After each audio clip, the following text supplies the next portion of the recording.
Hi everybody, this is Dr. Hamid with your Math 120 College Mathematics class, and today's lecture is about section 2.1. We are starting at chapter 2, which is about basic concepts of set theory. In this chapter, we will cover 5 sections starting from basic concepts, and we will go all the way to the applications of set theory and surveys and application problems. Okay. But in today's lecture, we will focus on section 2.1, okay, in which we will study about the fundamental concepts of set theory. Okay, so let's get started, and let's start with the definition of the set. Okay, a set is a collection of items or objects with a condition, and that condition is that the elements or contents of the sets must be clearly defined or determined. Nothing debatable is allowed. Okay, if there is anything debatable in the contents, then it is not a set. Okay, so anything based upon the personal likes or dislikes is not allowed. Okay, if we have anything debatable, then it can be a collection, but it is not a set. Okay, the objects of the sets are called elements or members of that set.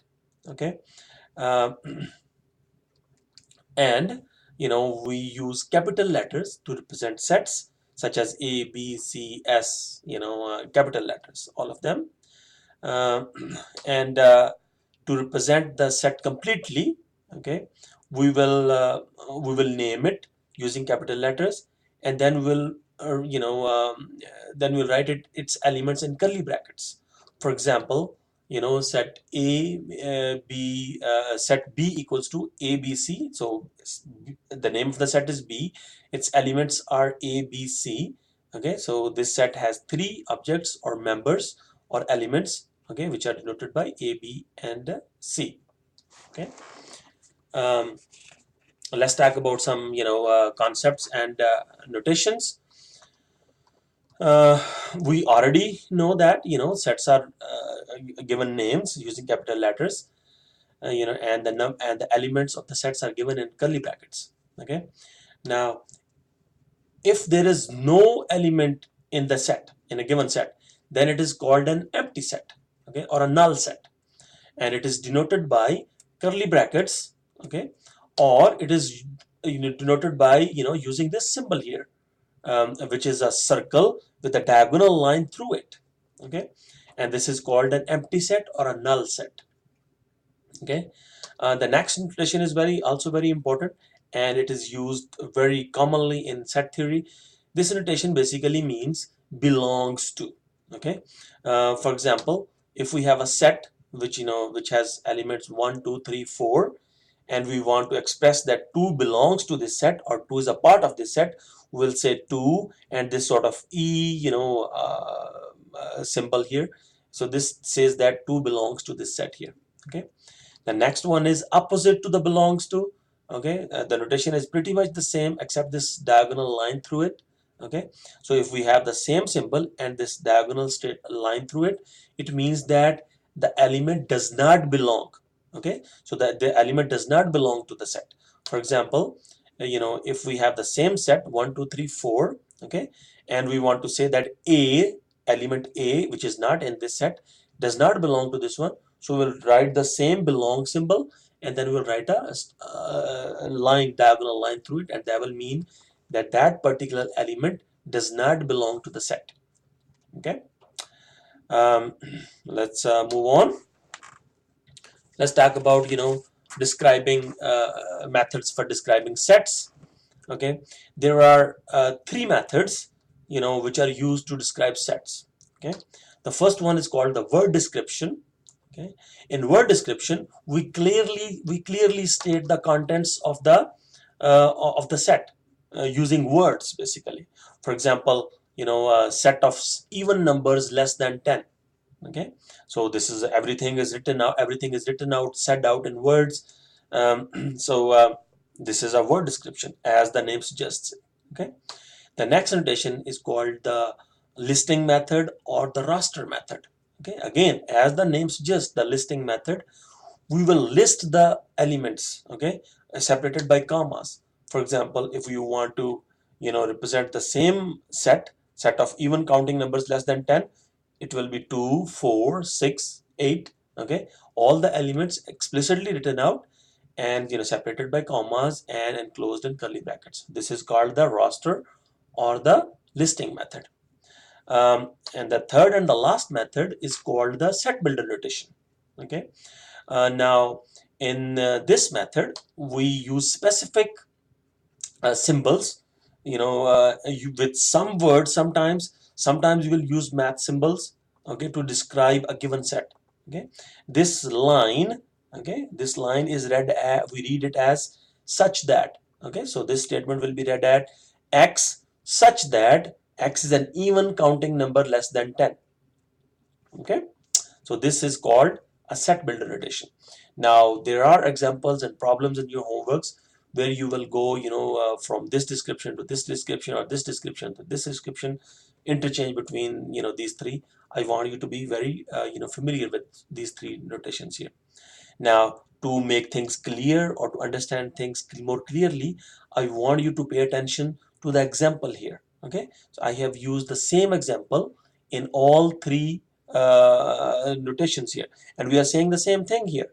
Okay, so set of even counting numbers, which are these, and if we want to write it in a set builder notation, we will write it like this one here.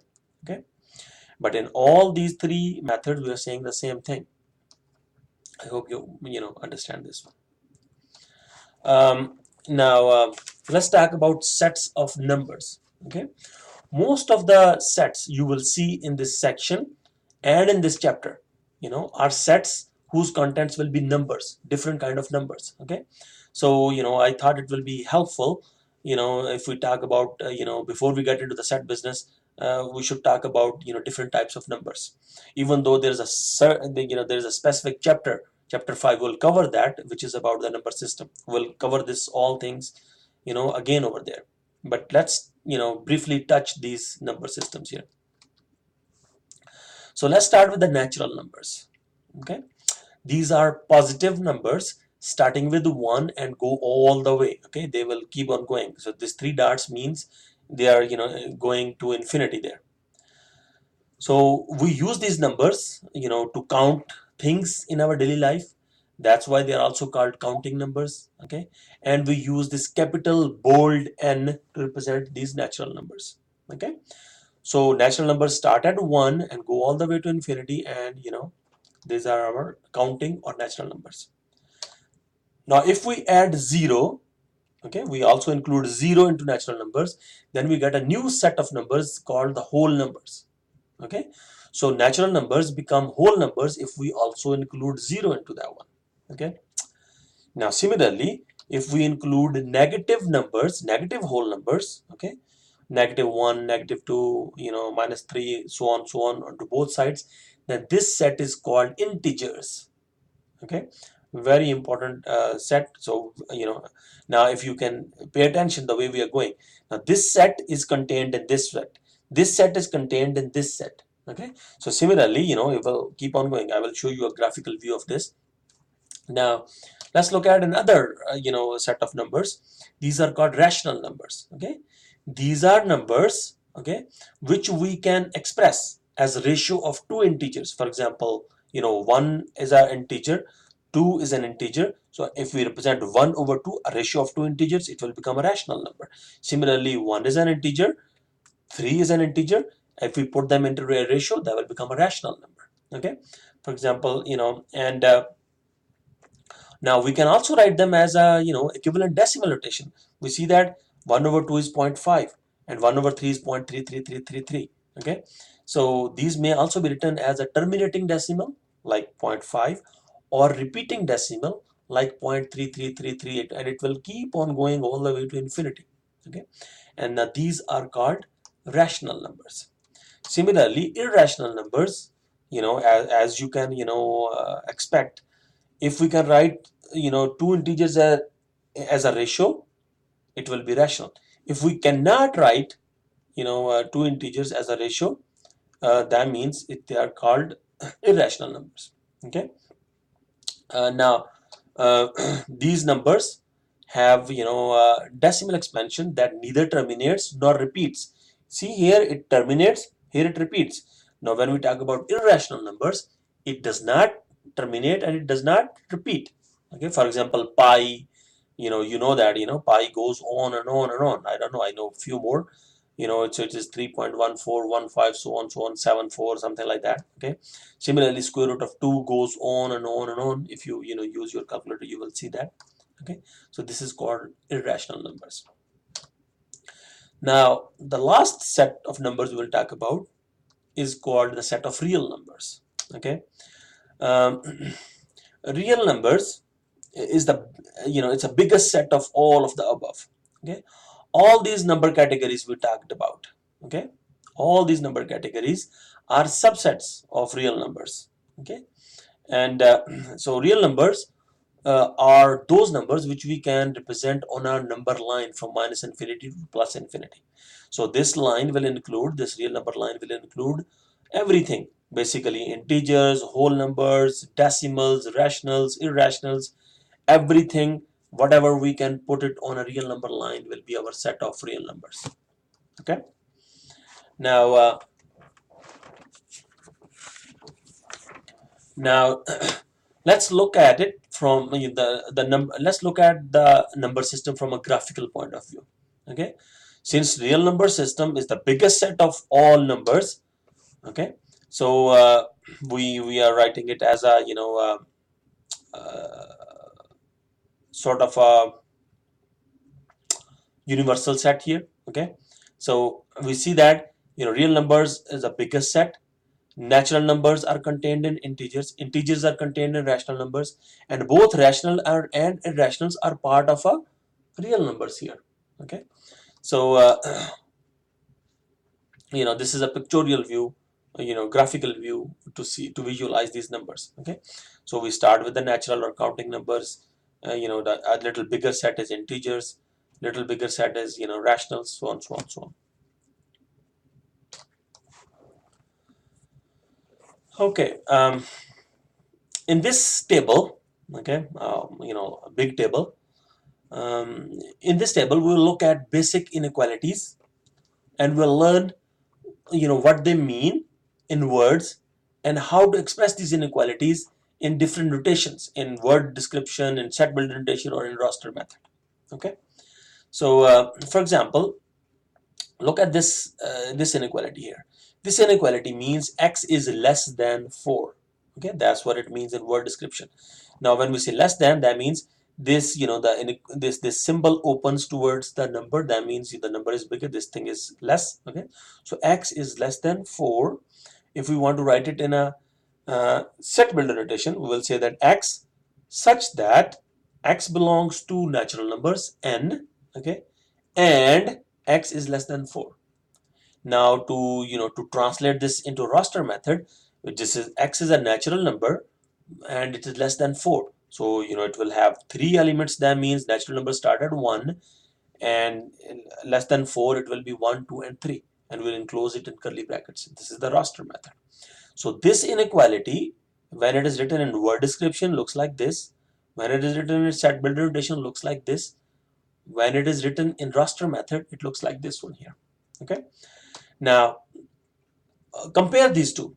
Okay, this now when we have the similar inequality there, but we also have the straight line below the inequality. This means not only we have inequality, we also have an equation. Okay, so this is read as x less than or equal to 4. Okay, equal to because of this line below it. Okay, now in set builder notation, everything same, and we will have this symbol including this one. And most interesting thing is here in this roster method, here since it was strictly less than 4, so we did not include 4. Here we have x less than or equal to 4. That means we must include 4. Okay, because because of this equality there. So in roster method we will have 1, 2, 3, 4 right there. Okay, now let's look at the other way around. Now we have x bigger than 4. This time x is greater than 4. Okay, so in word description, set builder notation, and in roster method, since it is bigger than 4, not equal to, okay, so bigger than 4 will start at 5 and go all the way to infinity. These three dots means, you know, things are moving on, they are going, okay. So 7, 8, 9, 10, 11, 12, so go on, okay. Similarly, we can also include equation with this 4, okay. So this time it is x is greater than or equal to 4. So in here we started bigger than 4, so start with 5. Here we are, since we have equal to as well, so we will start with 4 there, okay. Now let's look at two-way inequalities, okay. So here we have the x is in the middle. So what does it say? It says that x is bigger than 4, less than 8. That means x is greater than 4 and less than 8, okay. So if you have to write it in the raster method, x has to be bigger than 4, so it starts at 5, okay, still a natural number, and it is less than 8, so it has to be 7. So again it has 3 elements, 5, 6 and 7 in there, okay. Now let's include the endpoints as well. That means we have to include 4 and 8, okay. We can also have, you know, one endpoint including the equation, other endpoint strictly less than that.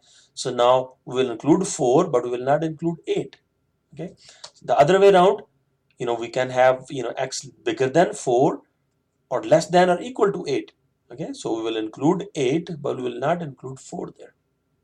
I hope, you know, this gave you an idea how to include the you know, how to translate the inequalities into any of the word descriptions, okay, or a word description or set builder notation or raster method description there, okay. um, okay, let's go move on to the properties of sets. And you know, the first important definition is called the cardinal number, okay. Now cardinal number is an important concept in set theory, and it tells us basically, you know, the number of elements in a given set, okay. So the number of elements in any given set is called the cardinal number or the cardinality of that set, okay. um, to represent a cardinal number, we will say if we have a set A for which we want to find the cardinal number, then n of A, we write it n in, you know, in this parenthesis A, it represents the cardinal number of that set, okay. Now when finding cardinal number, okay, we, you know, do not count repeated members or elements again and again, okay. Repeated objects must be counted only once, okay. And you know, I will show you in some example here. Let's look at the example. We have to find the cardinal number of the each set. First set is given to us, k is the set, okay. 2, 4, 6, 6, 8, 10, 12, this is the set, okay. Now we see that here 6 is repeated, okay. 6 is, you know, appears twice there. Now to find the cardinal number, what we have to do here is we just have to count the number of elements in this one. Now if you count the number of elements, it is 1, 2, 3, 4, 5, 6, 7. Looks like 7, but since 6 is repeated, and I already told you that, you know, if the element is repeated, you don't count it twice, just count it once, it's 6, okay.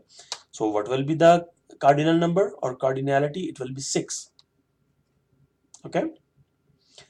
Now let's look at the, you know, second set. Second set has one element in it, so its cardinal number will be 1 only, okay.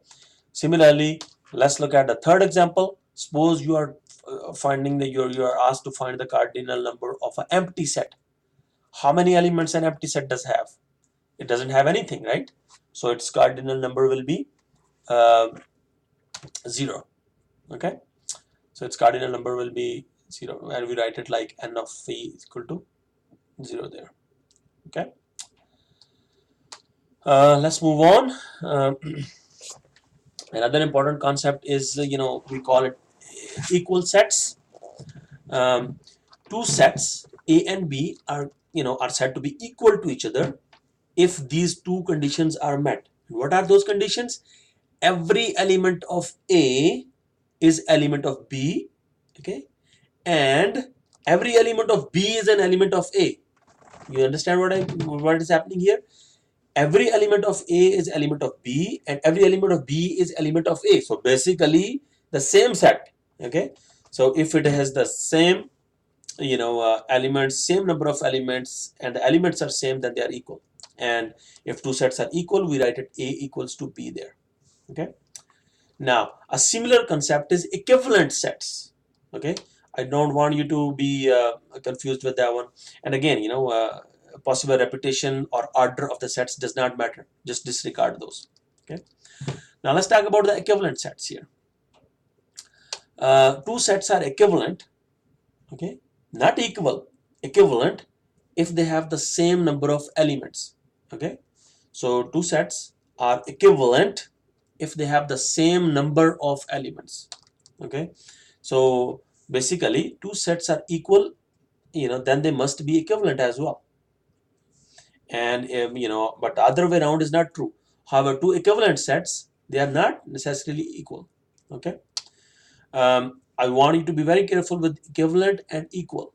Okay, by equal we mean that every element of A is in B and every element of B is in A.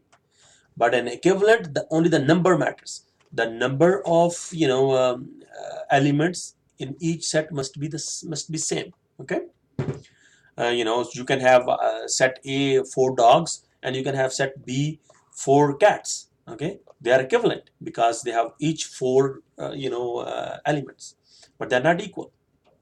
Let's look at examples. Maybe things will become clear here. State whether in each pair of sets they are equal or equivalent. So first one, A is equal to A B C D and B is equal to B C D A. Okay, so let's look at the solution. In the first one, it is, of course, it is equal because each element of A is in B and each element of B is in A, so they are equal. Okay, and since they have each 4 number of sets, that means 4 number of elements, that means they are equivalent as well. So first question is equal and equivalent both. Now the second example is A is 2 4 6 8 10 and B is I J K L M. Okay, now are they equal? No, they are not. Every element of B is not in A and every element of A is not in B, so they are not equal. But are they equivalent? Yes, I think they are equivalent because they have each have 5 elements, both 5 elements, so they are equivalent sets. Okay, so make sure you understand this concept here. Now in the remaining slides I'll go over examples which are similar to homework problems. I want you to please I want to emphasize on this. Please look at these examples before you attempt homeworks and quizzes. Okay, because your homeworks and quizzes are very similar to these examples. So if you do this first, it will be easier for you. And I don't want to I have assigned this homework problem because your exam problems will be similar. So make sure you pay attention to homeworks and quizzes as well. Okay. So first set of examples, let's look at a few collections and find out if they are sets or not. For example, let's look at a collection of days in a week. Okay. Now the question is this collection a set? Okay. Now what are we looking for if it's a set or not? We're looking for if this thing is well defined, if there is anything debatable. Okay, there are 7 days in the week, every whole universe agrees on that one, there is nothing debatable, so that means it's a well defined, so it is a set. Okay, now let me change the question a little bit. Okay, so if I say that the collection of your favorite days in a week. Okay, now by adding this word favorite, I created something debatable. I don't have any classes on Tuesdays and Thursdays. That means those are my favorite days. I have nothing to do. Okay, I love those days. Other days I have to work, so I don't like those. Most of you might like Saturdays and Sundays because it's weekend, you spend time with your family, so we have something debatable basically. Okay, so we have a collection but it is not well defined. Okay, there is some arguments, debates. We can debate it. Okay, personal likes and dislikes come into play, so it is not a set. Okay, so make sure you understand, if there is anything debatable, favoritism, likes, dislikes, then it is not a set. It might be a collection, it's still a collection, but it's not a set. Okay, so let's look at the second example. In this one we will go from one set notation to another set notation. Okay, so this one's write a word description of each of the following sets. So we have a set is given to you in the roster method. Okay, April, August. Goal is to describe it in words. So you can a bunch of answers. You can say that, hey, this is a set of 2 months, April and August. Or as I said, there are more than one correct answer. Okay, or you can say the precise answer is the set of months that begin with letter A. There's nothing else which begins with letter A, so this is the more specific one. April and August are the only one which starts with letter A. Similarly, let's look at a second example. This time we have a set given to us in again roster method, 9, 10, 11, 12, all the way to 25. Okay, so given roster, write in word description. Okay, so the best word description will be the set of natural numbers between 9 and 25, including both endpoints. Okay, including both. If we do not say including both, that might mean something different. Okay, so please be careful with that. Similarly, now something is given to us in the word description and we have to write it in the roster method. Okay, so question is set of months that have exactly 30 days. So let's count those. Okay, what has exactly 30 days? So there are few months which has exactly 30 days. January is not. Okay, February is 28, so it doesn't count. March, one of them. Okay, April is not there. Okay, May is there. June is there. Okay, so we have April, June, September, and November. If you look at it, so these are the only ones which have 30 days, and this is given in a roster notation. Similarly, suppose this one is given to us in a set builder notation. Okay, and we have to write it in the roster method. So it says that x is a natural number and x is bigger than 6. 6 is not including. Okay, do not include 6. So, and it is less than or equal to 10, including 10. Okay, so we will start with 7, 8, 9, and since we have to include 10, so include 10. This is in a roster method. Okay,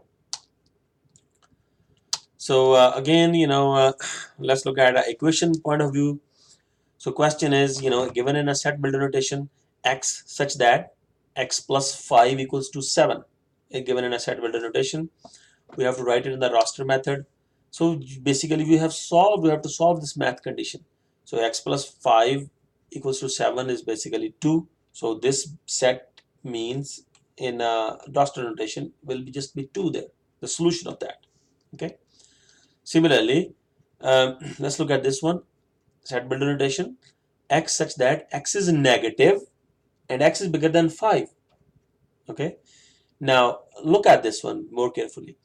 If x is bigger than 5, that means it cannot be negative. But since we need both of these things to satisfy, there's no number which will satisfy these two conditions. If x is negative, then it will be negative. It cannot be bigger than 5. If it says bigger than minus 5, yeah, then we will have a bunch of them. But since it is bigger than plus 5, there is no such number. Okay, so this is an empty set. Let's look at few examples in which we will find the cardinal number of a given set. Okay, and remember that again, the number of elements in a given set, that's what we call a cardinal number. Okay, so example 1, this is a set a equals to 17, 19, 21, 23, 25. Okay, we have to find the cardinal number. What are we doing here? We are basically counting the number of elements with avoiding the repetition. So no repetition. 1, 2, 3, 4, 5. So what will be the cardinal number? Cardinal number will be 5. or n of a will be 5. Okay. Similarly, let's look at this one here. So our set is x such that x is a day of the week that begins with letter A. Okay. Now let's look at the days of the week. Saturday doesn't begin with A. Sunday doesn't begin with A. Monday doesn't begin with A. Tuesday doesn't begin with A. Wednesday doesn't begin with A. Thursday doesn't begin with A. I don't think there is any day of the week which begins with letter A. Okay, so it's an empty set. There is no such day, so it is an empty set right there. Okay, so if it's an empty set, what is the cardinal number? It doesn't have any element, so cardinal number is 0. Okay. Now let's look at a couple of examples where we have to find equal and equivalent. Okay, suppose these are two sets. A is equal to 1, 1, 1, 2, 2, 3, 4, and B is equal to 4, 3, 2, 1. Okay, are these sets equal? Yes, they are equal. They both have 1, 2, 3, 4, 1, 2, 3, 4, because repetition doesn't matter, order doesn't matter. Okay, so these are equal. Are they equivalent? Yes, they are equivalent. Okay, because 4 numbers in each. Now let's look at another one. This one is A is such that A is between x between 6 and 10, including 6, excluding 10, and B is excluding 9 and including 13. So to see it clearly, I would advise you to write them in a roster notation so that you can see them. Okay, so we have 6, 7, 8, 9 for A, and we have 10, 11, 12, 13 for the B. Okay, both of them has 4 elements, so they are equivalent for sure. But are they equal? No, they are not. Every element of A must be an element of B. Okay, but it's not. Every element of B must be an element of A. It's not. So they are not equal. Okay, but they are equivalent because they have the same number of elements there. Okay. I hope these examples will help you. Thank you very much for listening to me. Please try the assigned homework problems in my math lab. If you have any problems, shoot me an email and I will try to help you as much as I can. Thank you very much, and bye-bye.